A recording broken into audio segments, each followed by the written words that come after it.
Mereka semua mengira aku sudah mati beneran. Ngapain balik lagi? Hadiah misi 1 miliar? Berapa hadiah misinya?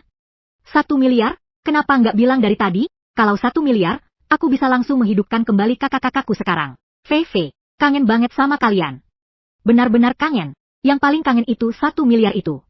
Aku terjebak. Dalam novel, jadi karakter Xiongjing, tokoh wanita pendukung jahat yang gak bakal bertahan sampai bab ketiga. Kabar baiknya, aku sudah bunuh diri lebih awal dengan melompat ke laut. Sekarang aku bersembunyi di pulau kecil sambil menikmati hidup. Kabar buruk.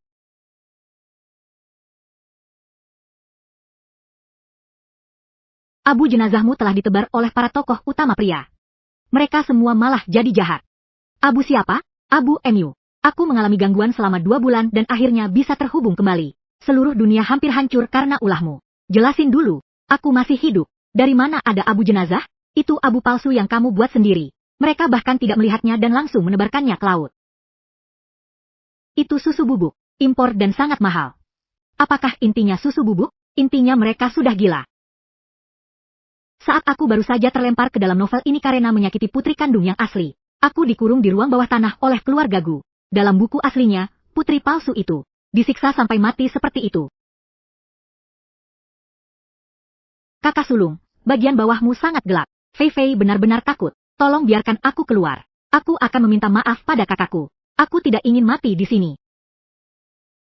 Sampai di sini masih normal. Tapi apa yang kamu lakukan setelah keluar? Kakak kedua, dadaku sangat sakit. Cepat dengarkan. Kakak Wenyan, terima kasih sudah menampungku. Tapi kita tidur di ranjang yang sama. Kakak tidak marah, kan? Maaf, kamu menyebut ini, menjalani alur cerita dengan patuh. Itu adalah upaya menyelamatkan diri. Kalau aku tidak menenangkan mereka, aku pasti sudah mati di ruang bawah tanah. Karena kalian semua yakin aku yang menghancurkan abu rokok. Apakah mengembalikan nyawaku kepada kalian sudah cukup?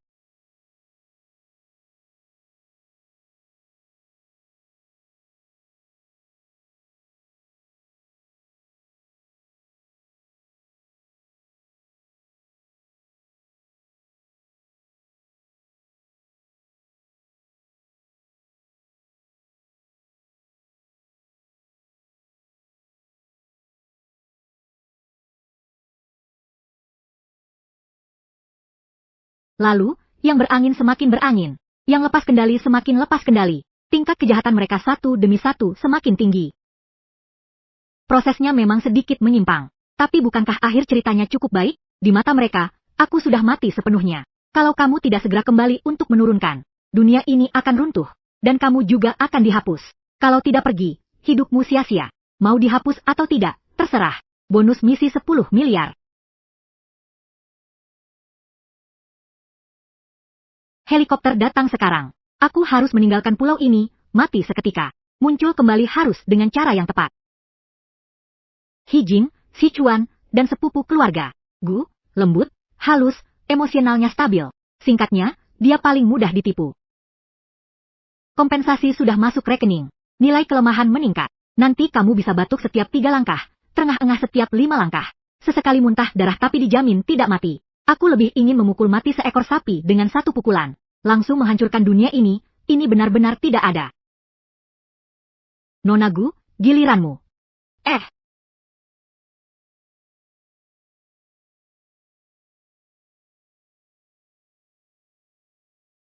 Tunggu, ini tidak ada dalam rencana kebangkitan palsuku.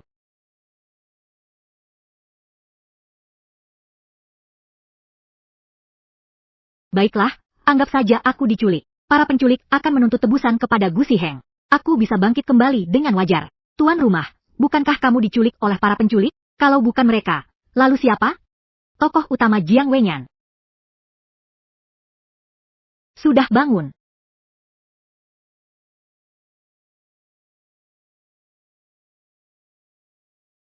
Baru 90, belum genap bisa dibicarakan. Kak Uyan, di sini gelap sekali. Fei Fei sangat takut. Apakah kamu yang membawaku kembali? Kamu pergi ke rumah sakit untuk mencari He Jingzhou? Bukan, aku tidak. Jangan bicara sembarangan. Tuan rumah, perhatikan kata-katamu. Selesai. Kali ini, akting bangkit dari kematian ini sampai ke hadapan Raja Kematian. Semakin tenang dia, semakin besar masalahnya. Trik lama, menangis dulu, lalu berpura-pura menderita. Kalau tidak berhasil, pingsan saja. Kak Wenyan, aku... Sito, kamu tidak bilang akan sesakit ini, Gu Fei.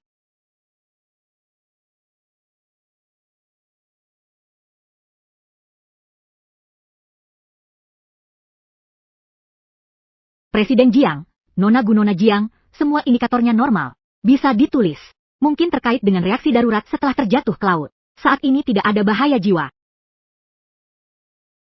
Aku sudah bilang fungsi ini tidak akan membunuh orang. Gunakan beberapa kali, setelah terbiasa dengan rasa sakitnya, kamu tidak akan pingsan terus-menerus. Siapa yang mau terbiasa dengan hal seperti itu? Yang aku takuti adalah rasa sakitnya, bukan mati. Sistem, tubuhku sekarang sehat seperti sapi. Bagaimana cara menjelaskan kenapa aku ke rumah sakit? Atau, ambil lampu meja dan pukul kepalaku sebentar. Untuk membuat luka.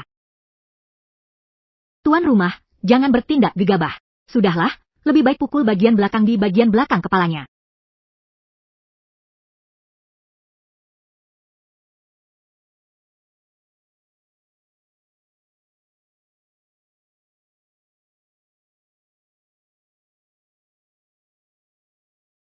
Pak Jiang, bisakah Anda memeluk Fei Fei?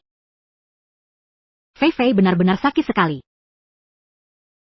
Ciuman tidak akan membunuh siapapun. Kalau lampu meja itu dilemparkan, mungkin benar-benar bisa masuk penjara. Loh.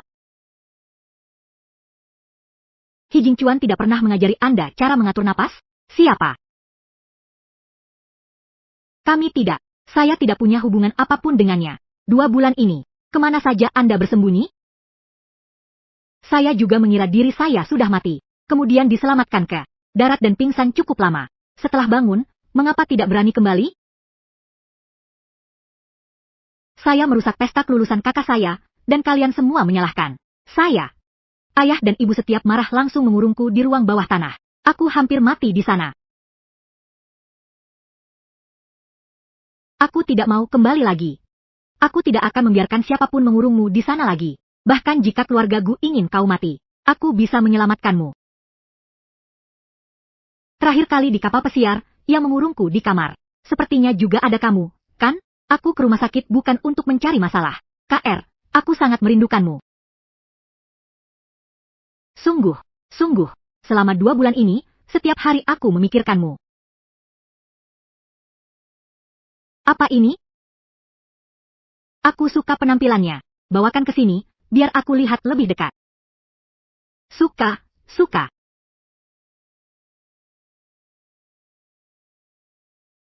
Setelah habis, hadiah untukmu. Untuk apa aku butuh lampu meja jelek ini? Untuk membunuhmu di tengah malam? Kak Wenyan, lain kali bisa nggak kamu kasih hadiah dengan cara lain? Aku nggak bermaksud begitu. Yang aku maksud adalah uang. Aku tahu. Pak Jiang, tamu yang kamu undang sudah datang.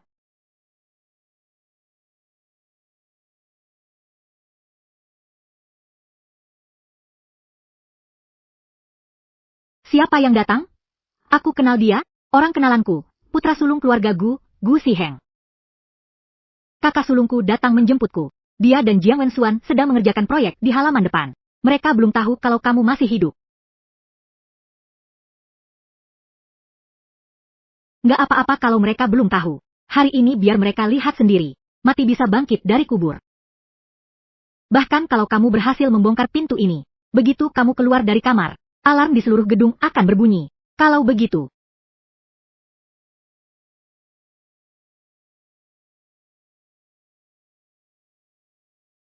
aku akan melompat dari jendela. Kamu yakin setelah aku melompat, tubuhku tidak akan hancur berkeping-keping? Tadi aku tidak memperhatikan ketinggiannya. Dari ketinggian ini, jangan bilang tuan rumah. Bahkan kalau tuannya sendiri datang hari ini pun pasti mati di sini. Siapa sebenarnya yang mengirimmu untuk mencelakanku? Aku masih punya satu rencana lagi. Muntahkan darah sekali lagi. Bikin keributan besar. Gu Siheng yang begitu pintar pasti bisa menemukanmu. Nomor karyawanmu berapa? Aku akan menelepon untuk mengajukan keluhan. Lalu, apakah kamu punya cara lain? Siapa sebenarnya yang mengutusmu untuk menyakiti aku? Aku punya satu rencana lagi. Muntahkan darah sekali lagi. Bikin keributan besar. Gu Sicheng yang begitu cerdas pasti bisa menemukanmu. Nomor karyawanmu berapa? Aku akan menelepon untuk mengajukan keluhan. Lalu, apakah kamu punya cara lain? Gu Sicheng sejak kecil dibawa ke Hong Kong untuk dididik. Penampilannya seperti seorang gentleman, tapi di dalam hatinya dia lebih dingin daripada siapapun. Dia juga tokoh utama pria pertama yang aku putuskan untuk, dan bahkan satu-satunya orang yang pernah membuka pintu ruang bawah tanah saat itu.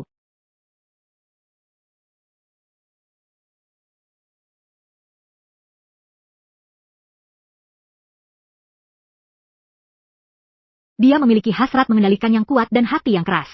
Tapi setidaknya dia bisa mempertimbangkan untung rugi. Selama dia memastikan aku masih hidup, Jiang Wenyan tidak mungkin terus mengurungku tanpa suara. Ingat, kemungkinan menghancurkan kaca anti ledakan. Kira-kira sama dengan kamu merobohkan gedung dengan tangan kosong. Tidak penting apakah bisa dihancurkan atau tidak. Yang penting keributannya cukup besar. Begitu dia keluar, aku akan menghancurkan jendela. Pertunjukan, bangkit dari kubur, hari ini. Dia pasti akan melihatnya. Jiang Wenyan, aku sudah memanggilmu 3 kali. Kamu dengar, kan? Dengar tapi masih melamun. Lagi memikirkan apa? Proyek di pinggiran kota. Ya? Aku kira kamu sedang memikirkan Gu Fei dari keluarga kita. Manik-manik doamu? Putus. Manik-manik doa yang sudah kamu pakai selama belasan tahun itu. Kok justru hari ini putus? Luka di tanganmu bagaimana? Hanya lecet ringan, tidak apa-apa.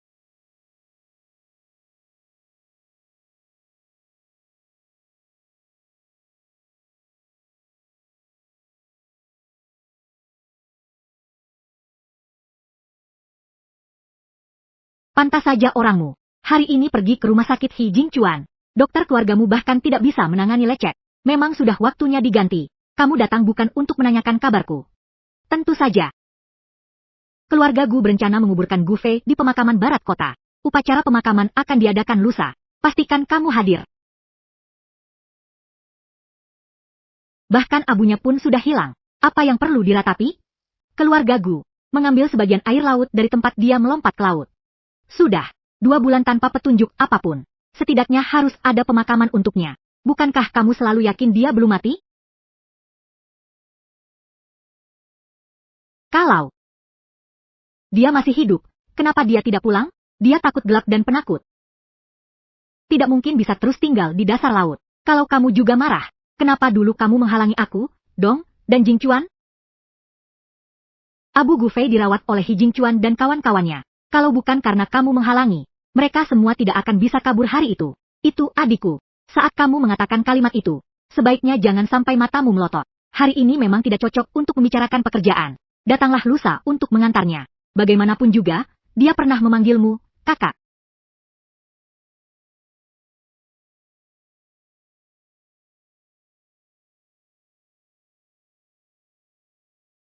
Sudah kutemukan, tapi ada sedikit masalah. Bagaimana caranya agar kakak tertua tahu tanpa disadari? Aku dikurung oleh Jiang Wenyuan. Kakak Wenyan. Aku sebenarnya sudah mau tidur, tapi perutku tiba-tiba tidak enak, jadi aku bangun. Lantai dingin. Bukankah kamu pergi menemui tamu? Kenapa sudah pulang secepat ini? Tamunya sudah pergi. Tidak mungkin. Gu Ziheng pergi begitu saja tanpa curiga sedikit pun? Tidak penasaran siapa orangnya? Apakah orang dari perusahaannya? Gu Ziheng, apakah kakak sudah melihatku? Apakah kamu mau? Ikut dia pulang?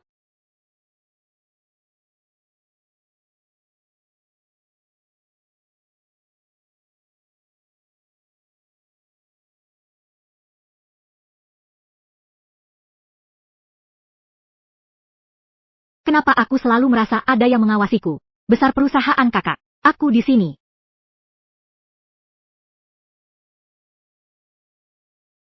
Qiao Fei Fei. Dia sedang melihatmu.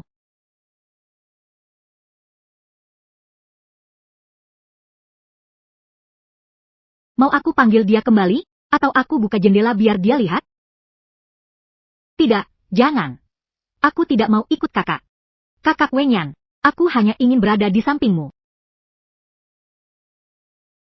Gu Ziheng berkata. Lusa keluarga Gu akan mengadakan pemakaman untukmu. Aku sudah meninggal 2 bulan yang lalu. Mereka baru ingat sekarang untuk mengadakan pemakaman. Dia mengundangku ke kota. Ayo ikut aku. Aku akan menghadiri pemakamanku sendiri. Bukan, teman, dengar, Apa ini omongan manusia?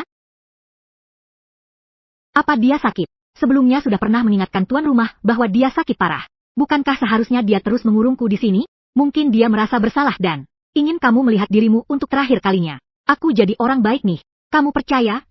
Jangan coba-coba menebak pikiran orang gila. Tuan rumah, lebih baik setuju saja.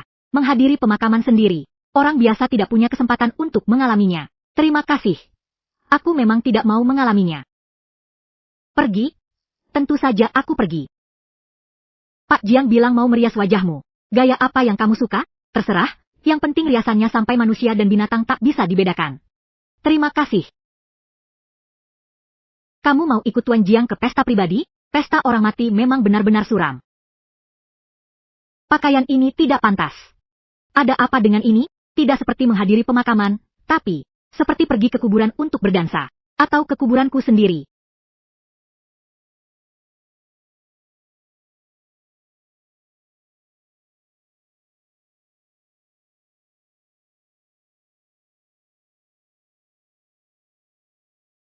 Mencari siapa?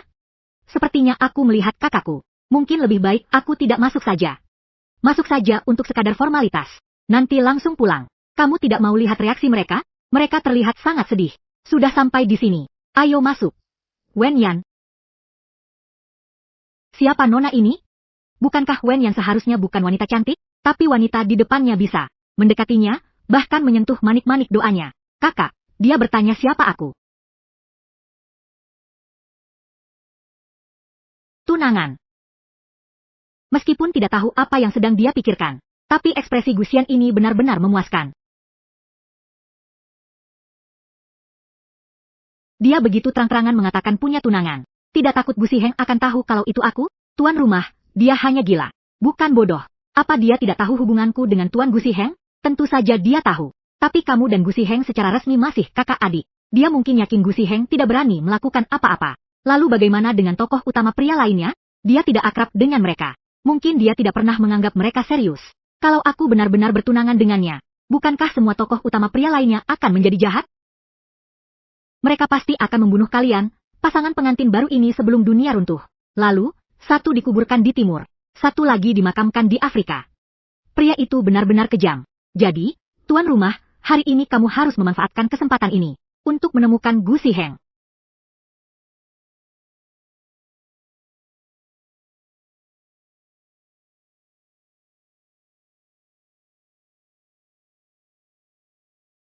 Kode sandinya benar-benar mengadakan pemakaman untukku.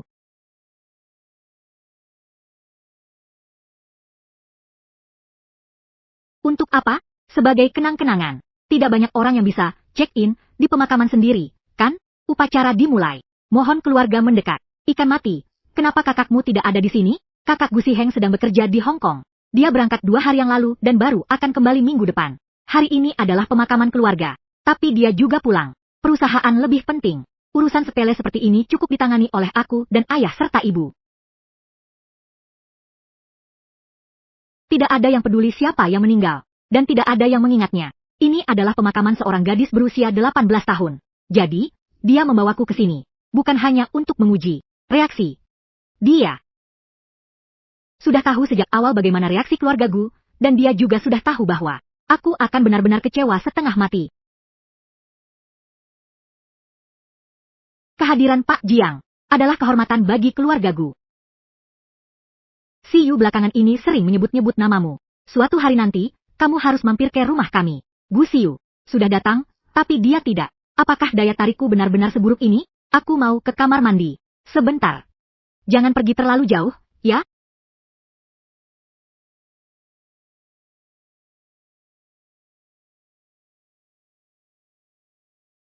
Maaf, aku tidak tahu ada orang di sini. Lagi-lagi pria utama yang pernah aku ganggu. Hari ini, yang bisa muncul di sini hanyalah keluarga Gu atau orang-orang yang memiliki hubungan dekat dengan keluarga Gu. Mungkinkah itu He Jingchuan? He Jingchuan masih di luar negeri untuk penelitian akademis. Tidak mungkin. Dia jelas-jelas ada di Hong Kong. Kenapa dia harus ke sini? Bukankah kita datang ke sini hanya untuk mencari tokoh pria lain? Kamu nggak ngerti apa-apa. Saat ini, yang paling mudah dihadapi hanyalah He Jingchuan. Yang lainnya bahkan lebih sulit daripada Jiang Wenyuan. Bagaimana kamu bisa yakin yang ini mudah dihadapi? Gu Fei?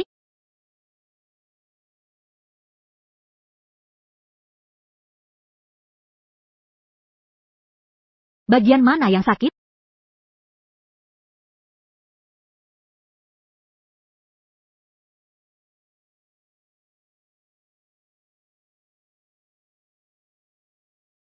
Kenapa lari? Itu Gu Heng. Bukankah dia di Hong Kong? Tuan rumah, kalau kamu nggak segera bicara, nilai kegelapannya bakal penuh. Kakak, gimana kamu tahu itu aku? Aku udah bungkus diri kayak gini. Kamu datang bareng Jiang Wenyuan. Aku nggak bisa percaya kamu sulit. Kamu tahu aku dikurung olehnya. Cantik. Jadi dia tahu, kamu tidak berada di samping Jiang Wenyan atas kemauanmu sendiri. Kalau tidak, menurutmu, kenapa aku memberitahu semua orang bahwa aku di Hong Kong? Jadi, kamu sedang membingungkan Jiang Wenyan. Dia ingin menggunakan kerjasama di Hong Kong untuk mengendalikan aku. Tapi dia tidak tahu bahwa aku telah menghindari orang-orangnya dan pulang lebih awal.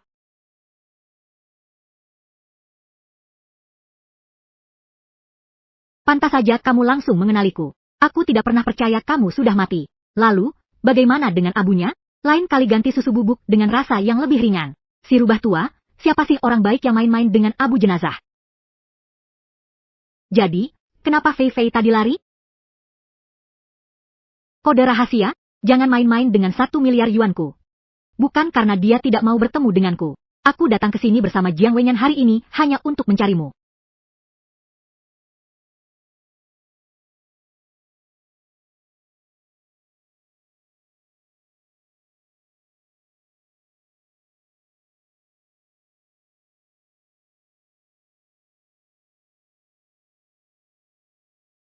Tadi aku dengar dari kakakmu bahwa kamu di Hong Kong, sibuk dengan pekerjaan yang lebih penting daripada aku. Aku sedih sekali. Aku bahkan mengira kakakku marah padaku, sampai-sampai tidak mau datang ke pemakamanku. Maaf soal kejadian di kapal pesiar tadi. Aku tidak sengaja merusak pesta kelulusan upacara kelulusan kakak. Aku hanya... Sungguh, aku memang sengaja. Tapi, bagaimana dengan pacarmu? Anak baik tidak perlu minta maaf. Yang penting tidak apa-apa. Orang pintar memang mudah diajak bergaul. Ada hal-hal yang cukup dipahami dalam hati saja. Kalau harus diungkap, akan sangat memalukan bagi kita berdua. Otot dada Gu Heng masih sehangat bahunya. Bahunya masih yang paling lebar di antara para tokoh utama. Benar-benar seperti mobil Rolls-Royce. Tanganmu di mana?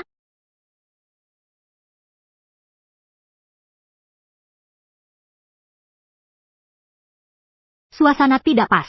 Kalau tidak, yang aku sentuh bukan hanya punggung saja. Bagaimana kabarmu di tempat Jiang Wenjiao? Dia mengunci pintu dan menahan aku. Bahkan mengajakku menghadiri pemakamannya sendiri. Bisakah itu disebut baik-baik saja? Kalau begitu, ikutlah denganku. Jiang Wenyi masih di luar. Aku takut kalian bertengkar. Dan aku akan dikubur di kuburan kosong di luar. Karena dia sudah membawamu ke sini. Seharusnya dia sudah menduga aku akan membawamu pergi. Pak Jiang, kemarin kami melihat sendiri Pak Gu Masuka. Lampu di kantor lantai atas menyala sepanjang malam. Tapi sepanjang pagi ini tidak ada yang memeriksanya. Dia tidak pergi ke kantor hari ini. Petugas kebersihan tidak bisa masuk ke kantor, dan sekretarisnya hanya mengatakan bahwa Tuan Gu sedang beristirahat. Tidak ada yang boleh mendekat. Apakah perlu mengirim orang lagi untuk memeriksa? Pengaturan di kantor lantai atas hanyalah kedok. Tidak perlu membalas. Maksudmu? Dia tidak ada di Hong Kong? Kecuali dia memang tidak naik pesawat.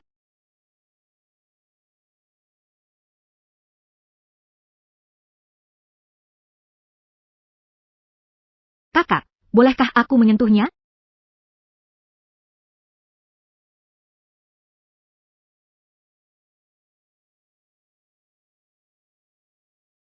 Kak Wenyan, aku tinggal di Beijing dan mendaftar ke universitas yang dulu yang pernah kamu baca di Universitas Beijing. Minggu depan semester dimulai, aku akan jadi adik sekelasmu. Kakak sulung sangat sibuk. Kakak kedua juga di luar negeri. Bisakah kamu mengajakku berkeliling kampus? Gu Heng tidak punya waktu. Menurutku dia belakangan ini sangat santai. Kakakku, minggir dulu. Kakak.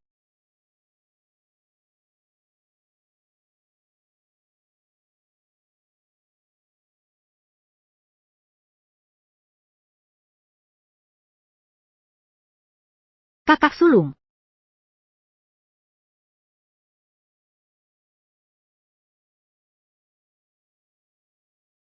Manik-manik dua Xiao Wenxiu masih di luar.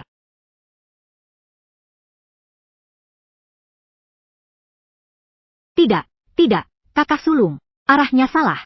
Urusan seriusnya belum dibicarakan. Ciuman apa ini? Berciuman di pemakaman sendiri. Lebih mendebarkan daripada berdansa di atas kuburan. Tapi aku berpura-pura mati demi tetap hidup. Bukan untuk bunuh diri bersama.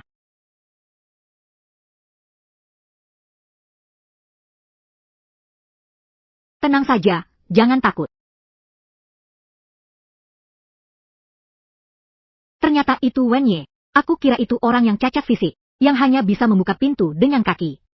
Kamu belakangan ini sangat santai. Proyek di kota pelabuhan jadi kacau balau karena ulahmu. Aku hampir menginap di kantor polisi. Untungnya, semuanya sepadan. Kakak, sudah berapa lama kamu tidak tidur? Mengemudi tanpa henti dari kota pelabuhan ke Beijing. Sekitar 30 jam. Kamu mengemudi pulang? Kamu tidak peduli nyawa sendiri? Hanya 1 hari 1 malam. Kembali menjemput Fei Fei. Layak. Sudah beberapa hari bermain di luar. Sudah waktunya pulang.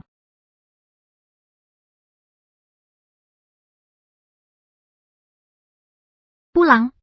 Kamu ingin kembali ke rumah? Ayo, kita harus pulang. Aku tidak bisa memilih di depan kakak. Hanya jika dia memaksaku pergi. Nilai, kegelapanku tidak akan dihitung. 1 langkah, 2 langkah. Gusisuan, tarik aku dong. Rumah yang kumaksud bukan rumah keluargaku. Kamu bisa ikut denganku ke Hong Kong. Bukankah kamu selalu ingin melihat kembang api di Pelabuhan Victoria? Dia baru berusia 18 tahun. Hubunganmu dengannya sebagai teman biasa. Tinggal terus di tempatmu. Pasti akan jadi bahan gosip. Kalau begitu, bawa dia pergi. Dengan status apa?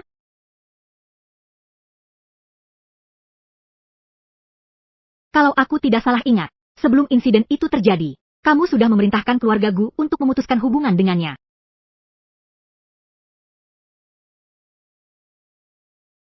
Di sini, posisinya tidak sah dan tidak jelas. Di tempatmu, dia dilindungi. Selama dia mau, aku bisa menikahinya kapan saja. Bagaimana denganmu, Gu Sihang?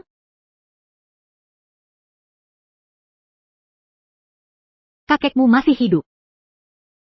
Dia pasti tidak akan setuju kalau kamu membawa yang disebut adik perempuan itu kembali ke Hong Kong dan menyembunyikannya. Kalau bukan saudara, kenapa kamu kabur? Ajak aku juga dong. Tuan rumah, yang dia lihat tadi adalah adegan pertarungan maut yang mengerikan. Sudah untung dia tidak pingsan.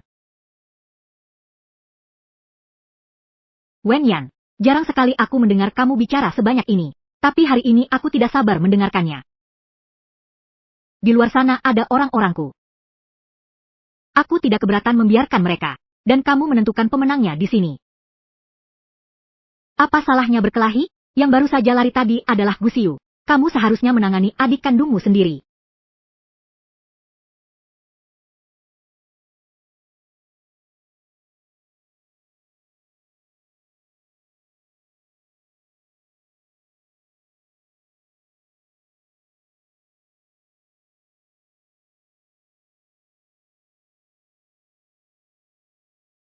Cho, Fei.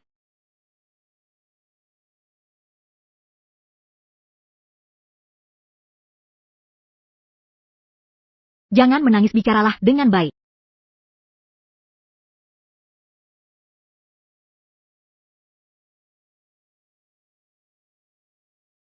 Malam itu dia menyelamatkanku dari ruang bawah tanah. Tapi aku tidak pernah berpikir untuk merayunya.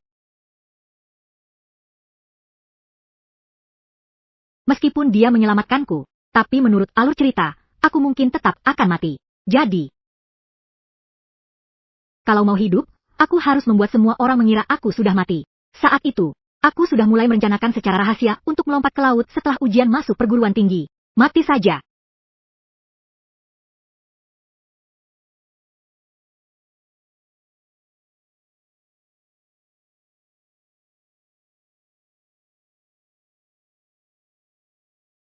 Perempuan jalang. Aku membawamu pulang. Untuk merayu kakakmu, aku tidak pernah bermaksud begitu. Bahkan ingin anakku yang membawamu pergi. Menurutku, kamu benar-benar gila.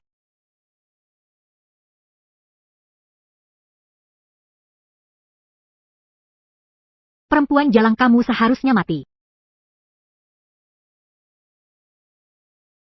Orang yang tidak tahu berterima kasih. Sejak lahir sudah pandai merayu orang.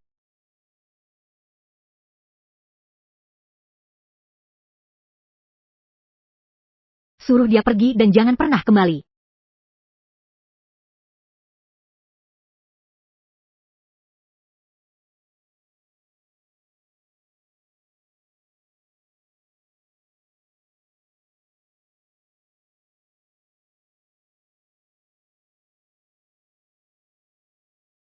Nona Gu Fei dari keluarga Jiang. Adik Gu Siheng.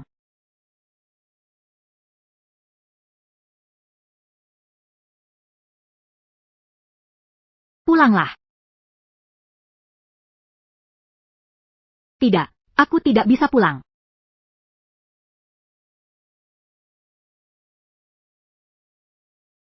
Kalau begitu, naiklah ke mobil. Sebenarnya, Gu Sihenglah yang mendorongku ke sisi Jiang Wenyan.